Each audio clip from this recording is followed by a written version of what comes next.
plane takes off from Chicago Airport on a clear spring day. As the wheels leave the runway, it loses power from one of its engines. Suddenly, it rolls to the left. Seconds later, the aircraft hits the ground and disintegrates, smashing into a trailer park. 273 people are dead. Now, a team of investigators must find out exactly what went wrong in America's most catastrophic air accident. What they discover will uncover fatal shortcomings in the American aviation business and change the industry forever. Disasters don't just happen. They're a chain of critical events. Unravel the clues and count down those final seconds from disaster.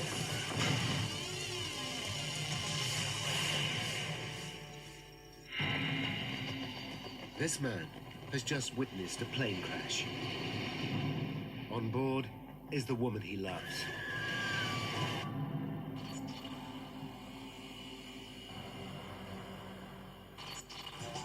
North America, Illinois, Chicago. May 25th, 1979, 12 noon. America's third biggest city, with the busiest airport in the world. Every minute, a plane lands or takes off from O'Hare International Airport. More than 2,000 flights a day. This is one of the most crowded airspaces in the world. On its final approach to O'Hare is an American Airlines DC-10, flying in from Phoenix, Arizona. At the controls is 53-year-old Captain Walter Lux. Walter has worked for American Airlines for 29 years and completed over 22,000 flying hours. Welcome to Chicago, ladies and gentlemen. Thank you for flying American Airlines. It's 1:30 p.m. and Walter prepares to go off duty when a fellow pilot approaches him. The colleague has to attend a family function and asks Walter whether he'll swap shifts and take flight 191 to Los Angeles that afternoon. Walter has to think hard. It's the Friday before Memorial Day holiday weekend, and Walter is looking forward to the break. He lives in Phoenix, but this weekend he plans to stay in the family holiday home in the Chicago area with his son Michael. It's a neat little house in between two lakes that my dad has purchased way back in 1959. Usually we're out on the water, either fishing or sailing. The request will mean Walter changing his plans. But he also knows he can call for a return favor in the future. I'll see you soon. Back we go again, huh? Let's go. There's no time to let his son Michael know about the change. He'll have to call him from LA. Already, passengers are checking in for Flight 191. 21-year-olds Deborah Ann Maruzzi and Doreen Malik are going on the holiday of a lifetime to Hawaii. Debbie's boyfriend, Ray DeVito, sees them off. I'm thinking what a great day it was and just how wonderful it is to be able to just hop in a plane and fly to Hawaii. They were going to land in LA and then take off in LA off to Hawaii. I was just caught up in their excitement as well. At 2 p.m., Captain Walter Lux hooks up with his co-pilot, Captain James Dillard, another experienced pilot.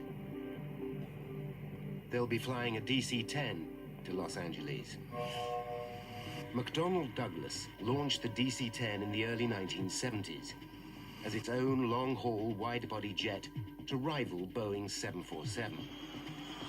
Both McDonnell Douglas and American Airlines rely on the DC-10 to assure their future at a time of turbulence in U.S. aviation. The previous year, in 1978, the industry was deregulated, and established carriers like American Airlines expect to face cutthroat competition for passengers. But the DC-10 is a plane with a troubled history. Since 1971, there have been 3 fatal accidents in which 349 people have died. The worst was in 1974 in Paris, when a Turkish Airlines DC-10 crashed just after takeoff. A cargo door blew off, leading to catastrophic loss of pressure. 346 people died. Nevertheless, the DC-10 and its cutting-edge flight control systems are popular with pilots, including Walter Lux. He thinks it's a great airplane. He's became a captain on it. Great airplane, especially in the weather in Chicago. February, March, big snowstorms, when a lot of other airplanes might have to divert. Flight 191 is one of the oldest DC-10s in service. It's flown nearly 20,000 hours since 1972. But the plane recently had a major service. It was given the all clear. At 2:30 p.m., Deborah and Doreen are among the passengers taking their seats. The flight attendants know they'll be busy. It's a holiday weekend, and the plane is almost full. A final count confirms that all 258 passengers are on board. 2:45 p.m. 49-year-old James Dillard will pilot the plane at takeoff and landing. Engine anti-ice. This is the first time he's flown the route from Chicago to LA. But for a pilot with more than 1,000 hours flying DC-10s, it shouldn't be a problem. It's just before 3 p.m. Chicago Tower. American 191 K5, ready for taxi. American 191 Heavy, proceed to 32 right via the bridge. O'Hare Control Tower clears the DC-10 to push back and taxi to runway 32R. Air traffic controller Ed Rucker monitors 191's progress. American 191 Heavy, monitor tower on 118.1. Ray DeVito watches from the observation deck. I was first mesmerized by the sheer beauty of this airplane. Beautifully finished in a very high gloss, shining aluminum finish. Thinking, how does this thing even fly? At 3:01 p.m., 191 pauses for an incoming plane. 32 right, position and hold. All right. A minute later, it's cleared for takeoff. 0, clear for takeoff. 32 right, no delay. American 191, on our way. In standard pilot procedure, both Dillard and Lux move the throttle forward. V1. The wing slats are extended to increase the plane's lift. Within 50 seconds, the 170-ton DC-10 reaches takeoff speed. Rotate.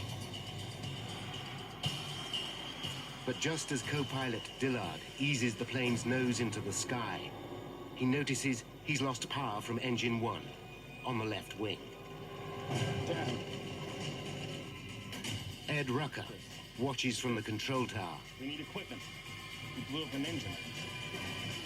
Flight 191 is in trouble. But it's too late for the pilots to abort takeoff. They are now committed. What's number one?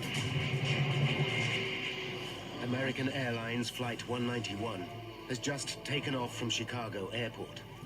As it leaves the ground, it loses power from the engine on the left wing. The plane veers to the left, but co-pilot James Dillard corrects it with the rudder.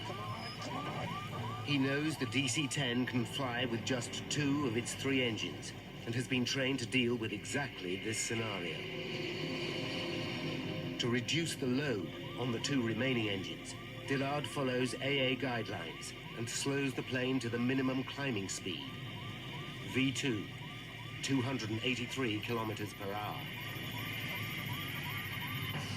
Air traffic control hurriedly make preparations for the DC-10 to return for an emergency landing. All right, American 191 Heavy, do you want to come back? And to what runway? The pilots know the emergency is far from over, but they have the plane climbing evenly again, though slightly slower than normal. Just beyond the airport's runway are a trailer park and the Chicago Police Canine Training Facility. Sergeant Ken Berger has been training dog teams in search and pursuit techniques for 17 years. Today's training exercise involves Ken playing a fugitive. I can hear a plane approaching. The engine is backfiring. It's sputtering. It's nearing. Suddenly, just 20 seconds after leaving the ground, Flight 191 is in desperate trouble. Without warning, the plane starts to roll to the left. Ray DeVito is still on the observation deck. He watches in horror. There are two fireballs, like flak from a World War II movie.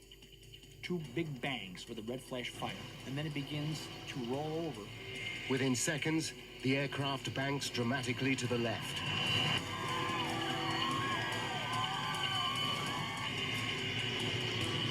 Ken Berger and his colleagues see the plane in trouble.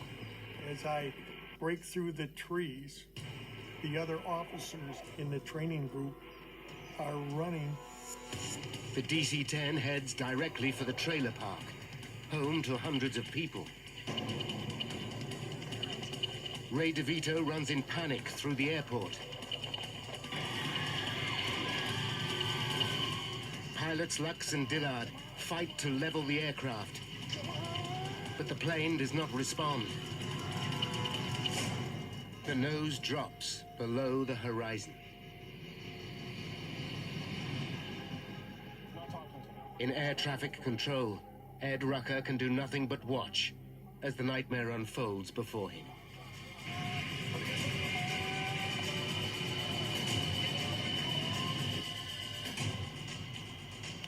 Flight 191 smashes into the ground just short of the trailer park.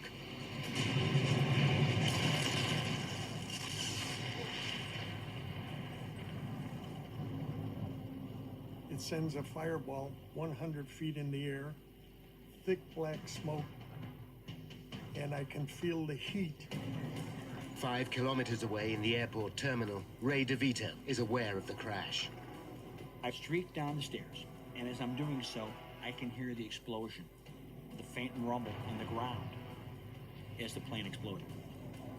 In the impact, debris smashes into mobile homes. As he emerges from the terminal, Ray DeVito senses the seriousness of the crash. I run out of the terminal, into the street, and now I see the huge smoke cloud. Berger and his fellow officers are enveloped in thick black smoke. There's fire, round fire, a very acrid smell in the air of burning fuel, of burning flesh. Ray DeVito finds his way onto the airport tarmac and sprints towards the crash site along an active runway. I'm thinking as I'm running, dear God, let her be safe, let the aircraft be safe, let this not be as bad as it looks. Could Deborah, or anyone on board Flight 191, survive such an horrific crash? American Airlines Flight 191 crashes. Just 31 seconds after taking off from Chicago's International Airport. 271 people are on board. Ray DeVito races to the scene to find out if his loved one is among the survivors. 3:15 p.m. Just 11 minutes after the crash, the first firefighters arrive. Among them is paramedic John Heavey. There was a haze in the air, and the one thing I distinctly remember was the absolute, utter silence. No sounds, nothing whatsoever. As the emergency services begin to search for survivors, local news crews also arrive. Ray DeVito has run 5 kilometers to reach the crash site. When I arrive at the crash site, I see pieces of airplane strewn about. I assumed I'm not at the proper site because there's not enough pieces of plane or things here for me to recognize. By now, the emergency services realize their task is hopeless. John Heavey and his team confront the horror of the scene. There were parts of Well, we didn't know what they were until we got closer. They were just parts and chunks of people that were soaked in jet fuel that were burning. The twisted wreckage of 191 lies scattered for hundreds of meters. Debris has smashed into the trailer park, destroying 5 homes. 2 more people are dead. Even seasoned professionals are overwhelmed by the scene. It's something you can never forget. And the hopelessness that you can't help anybody. You can just stare in disbelief that in a second, all this could happen. There are no injured on the ground. Everybody has News of the devastating crash flashes across the nation. We kept on climbing a little bit. It collapsed and it hit the ground. The spark set off the jet fuel, and this whole place was nothing but a sheet of flame.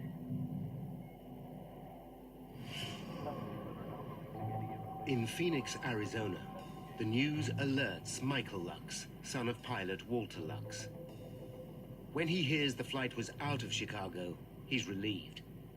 He knows it cannot be his father. I knew my father had flown the trip from Phoenix to Chicago, so I thought, oh, thank God he flew that trip home, so it's not him. At the crash site, Ray DeVito finally accepts the inevitable. His girlfriend, Deborah, is dead. I feel complete hopelessness. I can't help anybody. I'm here. I'm right where everybody was, and there's nobody here. And then I slowly allowed myself to accept the fact that nobody survived this accident. As soon as Michael Lux arrives at his home in Phoenix, his world falls to pieces. I walk in and see one of my best friends. He just has this look that I've never seen, and I was startled, and then I realized our house is full of people, and, you know, where's my mom? What's going on? And it was on the television in the other room that my dad was the captain. Lord Jesus Christ, Savior of the world, we recommend your servants whom we find here in this distressful incident. American Airlines Flight 191 ranks as the worst single-plane accident in U.S. history. In total, 273 people died. But what caused the pilots of the DC-10 to lose control of their plane so quickly? Now, by going deep into the official investigation, we can reveal the calamitous chain of events that led to the crash of 191.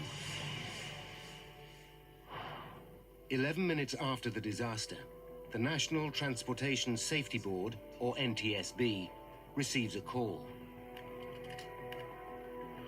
Within the hour, a GO team of 15 expert investigators is on its way to Chicago. Pivotal to the investigation will be the expertise of this man, Michael Marks. In 1979, Marks is senior metallurgist at the NTSB. He will unlock the mystery of why 191 fell out of the sky just 30 seconds after takeoff. You wouldn't have thought that that could ever happen on an airplane. So it is a shock. It's a shock to you and I and everybody in the world that this type of thing happened.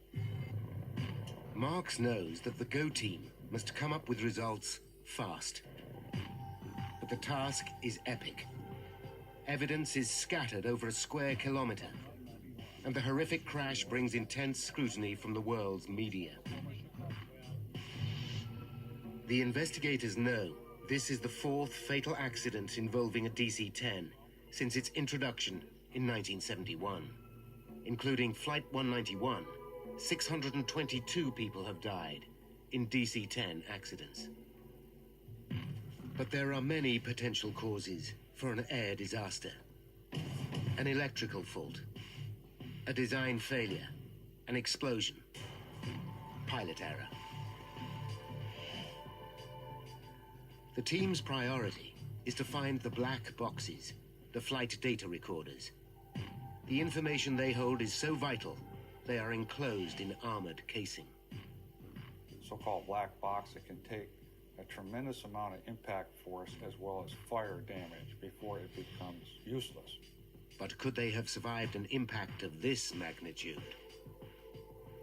Until they find the black boxes, the NTSB experts must start at the very beginning. Weather conditions were perfect for flying, and air traffic control report no obvious outside interference, such as another plane or a collision with a flock of birds. But one thing is immediately clear. Halfway down the runway, they find the remains of Engine 1. It must have detached from the wing during takeoff. The question is, why? The investigators hope to find the answer among the debris, scattered over hundreds of meters. There may be some very small or individual components that would give you the actual cause of what happened. And it's referred to as the golden nugget. It's vital to understand why the engine fell off, and fast. If the DC-10 has a design fault, the consequences for aviation will be huge. Nearly 300 DC-10s carry almost 150,000 passengers worldwide every day. Are they all at risk? The pressing question is, did the loss of the engine alone cause the crash? Or was it part of a catastrophic sequence of events? They hope that the answers will be stored in the black boxes, but to their frustration, they still have not been found. And the team struggles to identify anything meaningful amongst the wreckage. While the search continues, the team turns to eyewitnesses, and their luck changes. They uncover an extraordinary piece of evidence. An amateur photographer at O'Hare Airport captured the final moments of Flight 191. Photo shows smoke or vapor trailing from the left wing. Was there a fire on board? The evidence from one key eyewitness suggests an explosion. My name is Edward Rucker. Air traffic controller Ed Rucker is one of the first to be interviewed. Administration, I saw a flash from the left wing. I told my supervisor there was an explosion. Could the downing of Flight 191 be the result of sabotage or a terrorist attack? The plane completed its takeoff and then began... As the investigators gather more eyewitness accounts, it becomes clear that a bomb is not responsible. The testimonies of 60 people point to one stunning moment. During takeoff, they all saw Engine 1 swing forward, then flip up and over the top of the wing.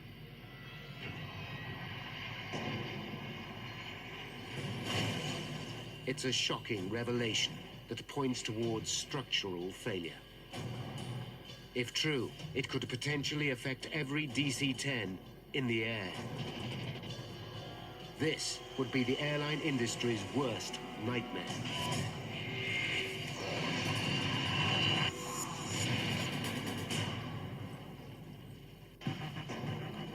A team of experts from the National Transportation Safety Board investigates America's worst single-plane accident. They know that Flight 191 lost an engine at takeoff. But the loss of one of the DC-10's 3 engines should not be sufficient to bring it down. Yet the plane crashed just 31 seconds later. 273 people are dead. The public reels in shock, and the media demand answers. But even with NTSB experts analyzing the crash, senior investigator Woody Driver is forced to admit they are far from an explanation. I'd like to at this time ask for your help. We need some assistance in getting any kind of pictures that anybody in the area took of that aircraft while it was in flight. The team focus their inquiry on why the engine fell off. The finger of suspicion points directly at the structure that holds the engine to the wing. The DC-10 has 3 engines, each weighing more than 5 tons. One is on the tail, The other two hang from the wings, each connected by the pylon. A pylon attaches to the wing at 3 points, 2 at the front, 1 at the rear. It has dozens of components, and every one could have shattered in the final impact. The team aimed to recover every piece of the structure that attached Engine 1 to the left wing. They comb the debris field. With help from local police, the parts are taken to a hangar at O'Hare Airport. There, NTSB experts painstakingly piece together and minutely examine every fragment. With every part, the question is, was this damaged in the crash, or was it faulty before the crash? Then comes the breakthrough they're waiting for. A policeman discovers the 2 black boxes. Hey guys! But the digital flight data recorder is badly battered. This records the status of all the aircraft's instruments prior to the crash. Crucial technical data may be lost. The second box, the cockpit voice recorder, records what the pilots say during the final critical moments. This is in better condition and seems more promising. Both recorders are immediately flown to NTSB headquarters in Washington, D.C. for analysis. 191 at K5, ready for taxiing. The team inspects the cockpit voice recording first and listens to the dialogue between the pilots and air traffic control. On our way. What they hear is routine until 1 second before takeoff, Rotate. when suddenly co-pilot Dillard utters a single word. Damn. Then, the tape goes silent.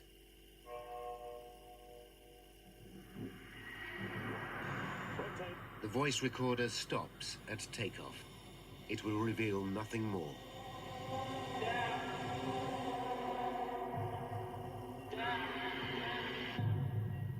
The team now turn to the damaged data recorder. The armored casing survived the crash, but the digital tape inside is torn. Technicians splice the shredded tape together and manage to salvage almost all the data. Only a few seconds are lost.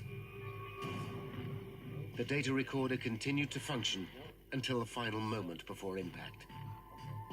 The printouts reveal a disturbing picture. Even with the loss of Engine 1 from the left wing, co-pilot Dillard is able to stabilize the plane. Following standard procedure, he reduces airspeed, but for some mysterious reason, the plane starts to roll suddenly to the left. The investigators search the data recorder for the settings of the ailerons and slats on the left wing. These allow the pilot to control the aircraft. But this crucial data seems to be missing. Even though the data recorder continues working, it stops recording this information at exactly the same moment the voice recorder cuts out. The question is, why? It's now 48 hours since the crash. In Chicago, the team examining the wreckage makes a significant find. After close scrutiny of the pylon assembly that holds the engine to the wing, investigators discover what they believe to be probable cause for the engine falling off. A fractured bolt. It's a much-needed breakthrough, and the team hastily organizes a press conference. Michael Marks, senior metallurgist at the NTSB, flies into Chicago, but misses the beginning of the press conference. He arrives just as his boss, Deputy Chairman Woody Driver, makes a statement. Investigation revealed the presence of a fatigue fracture. While Driver speaks to the press, a colleague hands Marks the fractured bolt. I said something like, what's so important about this bolt? Because I didn't see anything that would show that there was cracking involved. Driver announces to the world that this simple 3-inch bolt appears to be responsible for the loss of 191's engine. The bolt that I have in my hand is the bolt that came off the aircraft. It reflects a fatigue crack, and then subsequent to that... Marks listens with mounting anxiety. His experience tells him that the bolt was damaged during the crash, not before it. The fracture shows none of the characteristics of fatigue. It has sheared suddenly and cleanly. Years of analyzing metal failure tell him the NTSB is making a terrible mistake in front of the world's press. I felt it was unfortunate that somebody would make a statement at that particular time, so early in the investigation. We have found the bolt that holds the engine. As a result of this fracture, the evidence so far indicates that that was the reason the engine came off. Marks knows that the bolt is not the smoking gun and cannot be responsible for the loss of 191's engine.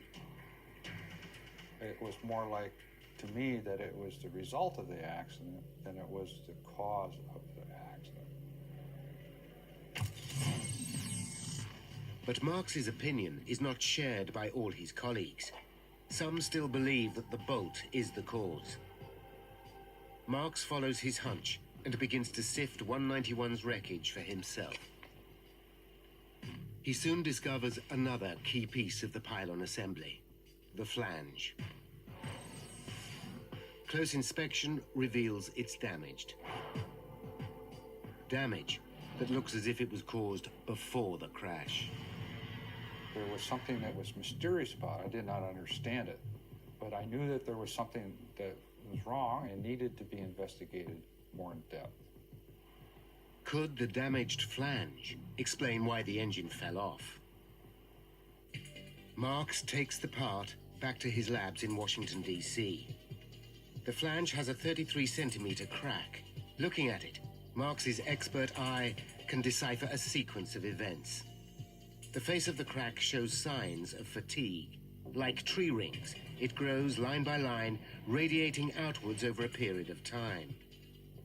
This cannot have been caused in the impact of the crash, and must have happened before. For fatigue to start, something must have weakened the flange. Mark sees evidence of a massive overload, shown by the clean face of a shear. Though he can't say what caused the overload, he knows that it came before the fatigue, and therefore before the crash. This is a crucial breakthrough. He orders lab tests to find out exactly what kind of pressure would fracture the flange. Tests reveal it requires a massive load.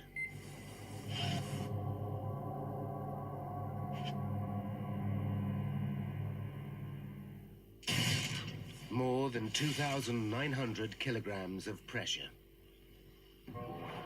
Marks and the team decide to check 191's service history. They discover that American Airlines serviced the plane just 8 weeks before its fatal flight. Whenever you have something happen to an airplane where there's been maintenance in the past, you start looking at what was accomplished during that maintenance operation. Bud Lehner, NTSB head of engineering, visits American Airlines maintenance facility in Tulsa, Oklahoma. He discovers serious irregularities with the way AA carries out the work. In addition to the routine service, American Airlines replaces the bearings that attach the pylons to the wing. To complete the modification, the engine and pylon must be removed from the wing. The plane's manufacturer, McDonnell Douglas, advised the engine to be detached before the pylon is taken off. But American airline engineers have developed a shortcut of removing the engine and pylon as one whole unit, using nothing more sophisticated than a forklift truck. This procedure saves 200 man-hours and thousands of dollars for each of American Airlines' 40 DC-10s.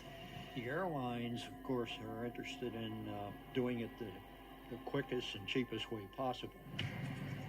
Lowering 6 tons of metal is a delicate procedure. If the forklift truck is in the wrong position, the engine will rock like a seesaw and jam against the pylon attachment points.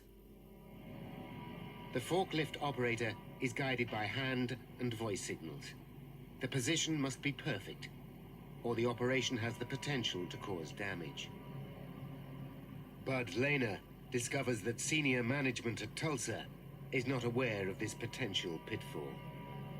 We were a little bit surprised that somebody hadn't observed this operation and thought beforehand that there's a possibility that this is going to cause some damage that could be catastrophic.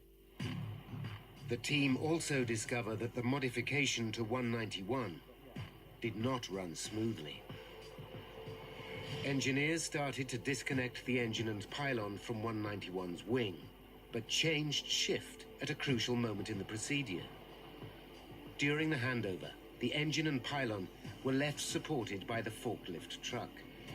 When work resumed, the pylon was jammed against the wing mounts. The forklift was not carrying the load evenly and had to be repositioned before the pylon could be released. Bud Lehner calls Michael Marks at the NTSB labs with the news. It just like a light bulb went off, and it just all came to me. And so I said, Bud, not only do I think it could have been caused by something striking it, I can prove it. The flange is on a bulkhead, bolted to a clevis. When the bolt is removed to detach the pylon, the flange can move up against the clevis. Marks looks at the flange again. It's not just cracked, it's also bent, exactly matching the curve of the clevis. Since the flange can only come into contact with the clevis when the bolt is removed, the crack must have been caused during the removal of the engine and pylon for maintenance. Finally, Marks knows why the engine broke away from the wing. He's also uncovered shortcomings in the way the DC-10 is serviced by American Airlines. Could other airlines follow the same dangerous shortcuts? The Federal Aviation Administration orders an immediate inspection of all US-operated DC-10s. I have no choice but to ground all US DC-10s immediately. 138 planes are withdrawn from service. Good evening. Saying the problem could be as fundamental as the design of the plane. The Federal Aviation Administration today grounded the DC-10. 70,000 passengers fly on DC-10s every day in the US. Grounding the entire fleet is unprecedented and brings the industry close to meltdown. Inspectors discover that another 4 American Airlines planes have similar damage. Other airlines have also been using the same shortcut. One United DC-10 is unsafe. 4 Continental planes had cracked flanges, though 2 had been repaired. In total, 10 DC-10s are damaged by the procedure. It's a shocking indictment of the American aviation industry. But Marks is aware that DC-10s are able to fly with just 2 engines. Airplanes don't crash just because an engine comes off. We've had other engines that have come off and flown away and landed and nobody gets hurt. There had to be other reasons why this particular accident happened. The spotlight turns to the pilots. Was pilot error responsible for the crash of 191? Michael Lux is haunted by the thought that his father is responsible for the death of 273 people. As a pilot himself, he knows how hard it is to keep calm in an emergency. I can imagine what was going on in the cockpit because you get a bunch of red flags, you've got the buzzers going off, instruments failing. I'm sure it was very scary. Could Lux and Dillard have made a mistake in the heat of the moment? Back in Chicago, the NTSB team are making headway. They find a 1-meter piece of the left wing on the runway, where the engine fell off. The piece has been ripped away from the rest of the wing. It's a significant clue. This part of the wing carries the hydraulic controls for the slats, which are vital for takeoff. The investigators begin to understand what happened. the engine pylon broke away at the weakened flange. The engine swung round the front mount, up and over the wing, ripping out 1 meter of the leading edge, including the hydraulic control. This is crucial information. At takeoff, the slats on the leading edge extend to increase lift. Without the hydraulic system to hold them in place, wind pressure causes the outboard slats to retract. This reduces lift on the left wing, and the plane rolls to the left. The team has made a major breakthrough. But the DC-10 design includes a backup hydraulic system. Although this was also damaged, there was still enough fluid to re-extend the slats.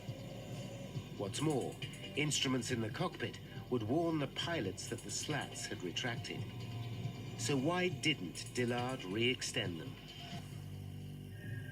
The team realized the answer lies in the abrupt ending of the cockpit voice recording. The takeoff was regular. The electrical circuit that operates both the voice recorder and the slat warning system was powered by the engine on the left wing. You've got pitch, speed, altitude, everything seems normal going down to right about there. When the engine tears away from the plane, both lose power, leaving Dillard with no idea that the slats are incorrectly positioned. But Dillard should still have been able to fly the plane. He was flying the airplane. He was literally flying it out after the engine came off, after the slats came back. So did Dillard deviate from the emergency procedure? The flight data recorder shows that when he lost engine 1, Dillard reduces speed to V2, exactly as trained. V2, 283 kilometers per hour, is the aircraft's minimum climbing speed. Dillard was doing everything by the book, yet still the plane crashed. Marks and the investigation team start to question whether the emergency procedures are at fault. As part of any plane development, pilots rigorously test its handling in a variety of situations. But the investigators discover that DC-10 tests never covered a situation where the engine and pylon fall off and the slats retract. Calculating the exact effect on the aerodynamics, the team recreate 191's flight in a simulator. 70 takeoffs are simulated with exactly the same catastrophic loss of engine and slat retraction. 13 pilots try to correct the plane, following the emergency instructions. Not one manages to save the aircraft. It's a shocking revelation. The training manual is wrong. The investigators conclude that reducing speed when the slats are retracted is the worst thing a pilot can do. It guarantees that the plane will stall in mid-air. This is exactly what happened to Flight 191. Captain Lux and co-pilot Dillard are not to blame. The news comes as a relief to Walter Lux's son, Michael. It just gave him a little vindication that he was doing everything like any other senior captain would do in that terrible situation. But even with the flaws in the emergency procedures, the investigators know that there was one instrument which should still have been able to save Flight 191. NTSB agents are conducting a painstaking investigation to discover what downed American Airlines Flight 191. They know that in unique circumstances, the pilots unwittingly stalled the aircraft. But the team need to resolve the last mystery. There is one final safety device which should have saved the stricken plane. When a DC-10 is about to stall, it makes a distinctive dual warning. The first is the stick shaker, which causes the pilot's yoke to vibrate. In addition, a light flashes. This combined warning alerts the pilot to increase speed immediately. But on 191, only Captain Lux had a stick shaker, and it wasn't working. This also lost power when the hydraulic system was ripped from the left wing. There is a backup power supply that reactivates the stick shaker, but to turn it on during takeoff is impossible, because the pilots are belted to their seats. This simple power switch proves to be the final nail in the coffin for the 271 people on board 191. Now, by rewinding the events of that fateful day, and by following the evidence uncovered during the investigation, we can finally reveal how Flight 191 crashed. 5 minutes to disaster. 191 taxis to runway 32R at Chicago O'Hare Airport, ready for takeoff. American 191, on our way. The fatal flaw that will down the flight starts 8 weeks earlier, when the DC-10 undergoes maintenance.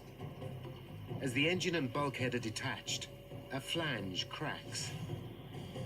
Every time the DC-10 takes off and lands over the next 8 weeks, the crack gets worse. 1 minute and 19 seconds to disaster. 191 starts its takeoff roll. During the roll, the cracked flange on the pylon fails. The pylon is now only supported by the front bolts. As the nose lifts for takeoff, the pylon rips away from the forward mount, up and over the left wing, taking 1 meter of the leading edge with it. This breaches the hydraulic systems and cuts off the electrical supply to vital cockpit instruments, including the stick shaker. 32 seconds to disaster. The pilots know that they have lost power from engine 1, but they can't see that they have lost the engine itself and part of the wing. Following emergency procedures, co-pilot Dillard slows to 283 kilometers per hour. The plane continues to climb steadily to 90 meters. Then, as the last of the hydraulic fluid drains away, the outboard slats are forced to retract, causing the plane to lose lift. The loss of electrical power means crucial warning signals fail to alert the pilots to the danger. 10 seconds to disaster. The plane rolls dramatically to the left. The pilots fight to correct this, but the aircraft continues to roll until its wings are past the vertical and the nose pitches below the horizon.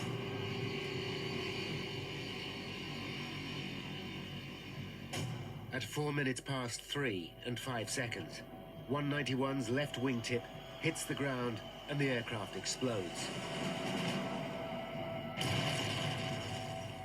Nobody on the plane survives.